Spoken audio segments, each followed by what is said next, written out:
بسم اللہ الرحمن الرحیم۔ السلام علیکم ورحمۃ اللہ وبرکاتہ۔ مغرب کی اذان ہو تو یہ دعا پڑھ لیں، اذان کی آواز سن کر یہ دعا پڑھ لیں، بے شک اللہ تعالیٰ مغفرت فرمانے والا ہے۔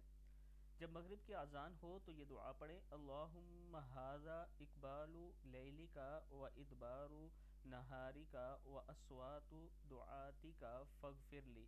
اے اللہ، یہ آپ کے رات کے آنے کا وقت اور دن کے جانے کا وقت اور آپ کے منادیوں یعنی مؤذنوں یعنی اذان دینے والوں کی آوازیں آ رہی ہیں، پس میری مغفرت فرمائیے۔ پڑھنا کیا ہے آپ نے؟ اللہم ھذا اقبال لیلک و ادبار نہارک و اصوات دعاتک فاغفر لی۔ صدق اللہ العظیم۔ اس کے ساتھ اللہ تعالیٰ کے حضور دعا کیا کریں کہ اللہ تعالیٰ ہم سب کی مغفرت فرمائے، اور خاص طور پہ ہمارے جتنے بزرگ فوت ہو چکے ہیں اللہ تعالیٰ ان کی مغفرت فرمائے۔ اگر کسی کے والدین فوت ہو چکے ہیں تو اپنے والدین کے لیے بھی دعا کر لیا کریں کہ اللہ تعالیٰ ان کو بھی جنت الفردوس میں اعلیٰ جگہ عطا فرمائے۔ ویڈیو کو آپ دوستوں نے آگے ضرور شیئر کرنا ہے۔